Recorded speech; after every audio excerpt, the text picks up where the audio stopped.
Y luego ya con 24 años decidí dar el salto al emprendimiento, al mundo del emprendedor, con 3 compañeros de trabajo de esa empresa y creamos prácticamente sin experiencia profesional en mi caso, Iritech, que fue una empresa, bueno, fue y es una empresa tecnológica que nació como una experiencia un poco pues aventura a modo garaje de 3 amigos y que gracias a Dios pues bueno empezó a crecer y tanto creció que lo que empezó como un proyecto de 3 amigos pues se convirtió en una empresa de varios millones de euros de facturación, 150 trabajadores, hasta el punto que yo no pude con la empresa sino que la empresa pudo conmigo. El proyecto Emociona es un proyecto yo creo que nace un poco basado en la experiencia acumulada durante 7 años como emprendedor en un sector muy dinámico y muy ágil como es el tecnológico, con un gran nivel de contratación de personal, con creación de muchas empresas, algunas con mayor éxito, otras con menor éxito, y habiendo tenido muchísima relación con todas las instituciones, organizaciones, personas que hay yo creo a nivel nacional en todo el ámbito del emprendimiento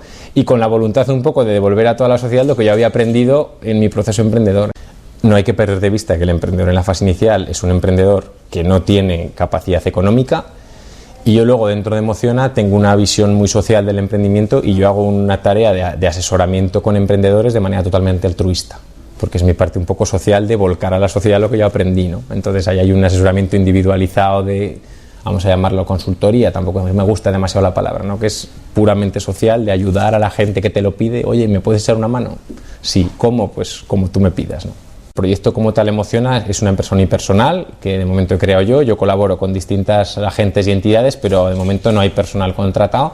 Es una empresa que no tiene vocación de ser una empresa muy grande, o sea, más es el objetivo, yo creo que además ahora es yo creo un poco el concepto de colaborar con mucha gente, pero no tiene la vocación de ser una empresa generadora de muchos puestos de trabajo. Yo creo que el mix de emprendedor y crisis es positivo porque es gente que se desenvuelve bien en incertidumbre, no sabes si vas a pagar la nómina a final de mes, no sabes si vas a vender, si no. Por eso yo creo que es un mix que está bien.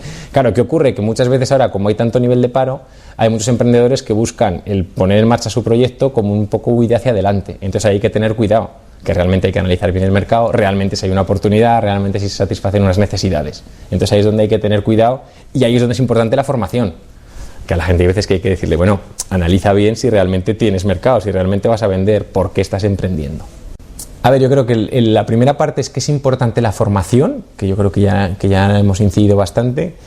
Luego, la segunda parte fundamental es que la gente tiene que atreverse a defender su creencia, que muchas veces yo creo que venimos de un país con una historia muy ligada a que quiero ser funcionario, quiero vivir en un mundo cómodo, quiero un sueldo seguro. Entonces la gente tiene que aprender a decir, oye, yo tengo una creencia, tengo una idea, creo que la idea puede funcionar, me atrevo a ir contra la corriente de que mis padres me van a decir que no la monte, mis abuelos me van a decir que no la monte, mis amigos me van a decir, ya te lo dije cuando fracase. Entonces que la gente, oye, que realmente los que se lo crean que lo pongan en marcha, que realmente la mejor forma de aprender a emprender es emprendiendo.